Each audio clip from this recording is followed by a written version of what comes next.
সংরক্ষিত নারী আসনে আওয়ামী লীগের মনোনয়নপত্র নেওয়া এবং জমা দেওয়ার শেষ দিন আজ। ধানমন্ডিতে আওয়ামী লীগ সভাপতির কার্যালয়ে আছেন পান্থ রহমান। আমরা সরাসরি তার কাছে যাচ্ছি। হ্যাঁ পান্থ, মনোনয়নপত্র সংগ্রহ এবং জমার এখনকার অবস্থা আমাদের জানান।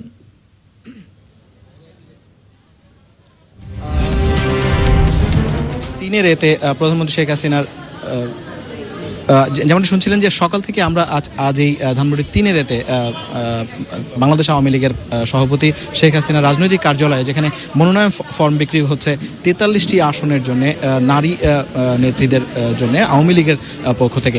আওয়ামী লীগের এই নারী নেত্রীদের সঙ্গে আমরা সকাল থেকে কথা বলছিলাম। আমরা বিভিন্ন শ্রেণী পেশার থেকে আসা নারী নেত্রীদের সঙ্গে আমরা কথা বলেছি। আমরা জানার চেষ্টা করেছি কেন তারা জাতীয় সংসদে প্রতিনিধিত্ব করতে চান আওয়ামী লীগের হয়ে। আবারও আমরা আমাদের সঙ্গে পেয়েছি আরেকজন। আমরা জানতে চাই, আপনি একটু জানাবেন যে আপনি কেন এই জাতীয় সংসদে, মহান জাতীয় সংসদে প্রতিনিধিত্ব করতে চান? রাজপথে থেকে আমি কাজ করে আসছি সেই ছোটবেলা থেকে, কারণ জন্মসূত্রে আমি আওয়ামী লীগের সাথে জড়িত। আমার বাবা যেহেতু নেত্রকোনা আওয়ামী লীগের সভাপতি, আমি 2091 যেটা আমি প্রচণ্ড আঘাত পাই। আর 1991 সালে আমি কলেজ সংসদে নির্বাচন করি, যেটা আমাদের সংসদের প্যানেল ছিল। মহিলা সম্পাদিকা হিসাবে আমি নির্বাচিত হই। আর রাজপথে কাজ করতে করতে বুঝলাম যে আসলে মানুষের জন্য সেবা করার জন্য একটা চেয়ার প্রয়োজন। আর জননেত্রী শেখ হাসিনা যেভাবে নারীদেরকে এগিয়ে দিচ্ছে, আমাদের ওই জায়গাটায় যদি আমরা পৌঁছতে পারি তাহলে জনগণের সাথে থেকে কাজ করতে পারবো। নিশ্চয়ই আপনার নির্দিষ্ট কিছু লক্ষ্য আছে, নইলে তো আপনি নিশ্চয়ই জাতীয় সংসদের মতো জায়গায় আসতে চাইতেন না। সেই লক্ষ্যগুলো কি একটু যদি আমাদের? অ্যাকচুয়ালি আমাদের নেত্রকোনা থেকে আমি মনোনয়নটা কিনেছি। নেত্রকোনায় অনেকটা অবহেলিত জায়গা। এখন আমাদের জননেত্রী শেখ হাসিনার বদৌলতে আমাদের নেত্রকোনা একটা ইউনিভার্সিটি হয়েছে, একটা মেডিকেল কলেজ হয়েছে। আমরা শিক্ষার দিকে এগিয়ে যাচ্ছি। তার মাঝে মাঝে যারা অবহেলিত জায়গাগুলোতে কাজ করার জন্য, মানে বিশেষ করে নারীদেরকে নিয়ে কাজ করার জন্যই আমি আসলে চিন্তা ভাবনা করছি যে সোনার বাংলার একটু অংশীদার হিসাবে কাজ করার জন্য। যে কথা শুনছিলেন, আমরা শুরু থেকেই বলছিলাম, সকাল থেকে চেষ্টা করেছি সর্বস্তরের মানুষের সঙ্গে আমরা কথা বলতে, সব পেশার মানুষের সাথে কথা বলতে। আমরা এখন কথা বলবো তৃতীয় লিঙ্গের একজন সদস্যের সঙ্গে। আপনি কি কেন জাতীয় সংসদে আসতে চান একটু বলবেন? বিসমিল্লাহির রহমানির রহিম। আমি আরিফা ইয়াসমিন ময়ূরী। আমি নমিনেশন কিনেছি 318 নম্বর জামালপুর থেকে। আমি সমাজ উন্নয়নমূলক কাজ করছি আজকে অনেক বছর যাবৎ। মাননীয় প্রধানমন্ত্রী আমাকে জাতীয় জয়িতা পুরস্কার দিয়েছে সমাজ উন্নয়নের উপরে। আমি আমাদের এই কমিউনিটিটা খুবই অবহেলিত, বঞ্চিত।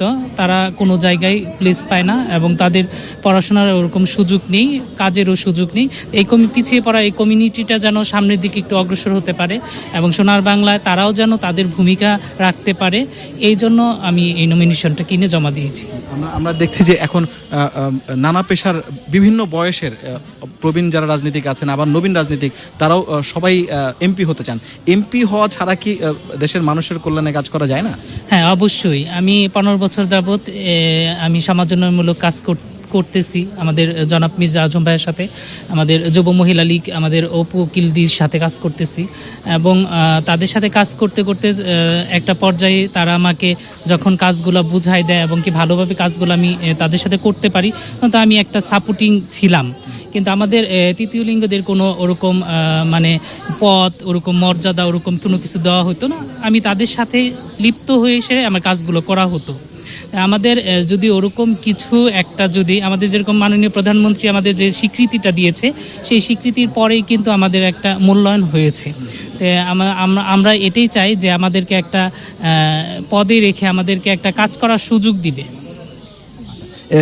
যদি সুযোগ পান তাহলে আপনি কি করবেন?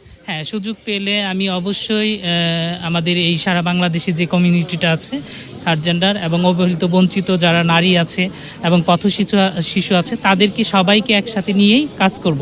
মাননীয় প্রধানমন্ত্রী আমাকে কোরবানিতে গরু দিয়েছিল, তারপরে আমাকে ব্যক্তিগতভাবে উনি কাজগুলো করছেন? হ্যাঁ, করছি। আমরা আর যদি আরেকজনের সাথে কথা বলি, আপনি কেন মনোনয়ন ফর্ম কিনেছেন, যদি সরাসরি এই প্রশ্নটি করে কি বলবেন? আমি ধন্যবাদ জানাই আপনাদেরকে। আমি বলবো যে আমাদের মানবতার মা জননেত্রী শেখ হাসিনা, উনি আমাদের পিছিয়ে পড়া নারীদেরকে নিয়ে যে স্বপ্ন দেখেন, যেমন বাল্যবিবাহ বন্ধ করা, ওদের পড়াশোনা, স্বাস্থ্য এবং অবকাঠামো উন্নয়ন নিয়ে, তো আমি বাংলাদেশ জেলা পরিষদ মেম্বার এবং জেলা মহিলা আওয়ামী লীগের বনপরিবেশ সম্পাদক। তো আমি বলবো যে আমাদের যে পিছিয়ে পড়া নারীগুলো আছে আমরা যাতে তাদের ভাগ্যের উন্নয়ন করতে পারি, এবং আমি তৃণমূলের রাজনীতির সাথে জড়িত, তো আমি মনে হয় আপনার জায়গাটা ধরতে পেরেছি। যেমনটি শুনছিলেন যে প্রত্যেকেই তার নিজস্ব জায়গা থেকে, অর্থাৎ যে যেখানে আছেন, যে কাজটি করছেন সেই কাজটি থেকে এরই মধ্যে তারা জনসেবামূলক কাজ করছেন, কিন্তু তারা চান যে একটি নির্দিষ্ট আসনে অর্থাৎ দায়িত্বশীল জায়গায় বসে সেই কাজটি করতে এবং অগ্রসর বাংলাদেশকে আরও অগ্রসর করতে তারাও অংশ হতে চান। এই ছিল আমার কাছে সর্বশেষ ধানমন্ডি 3-এর প্রধানমন্ত্রীর রাজনৈতিক কার্যালয় থেকে।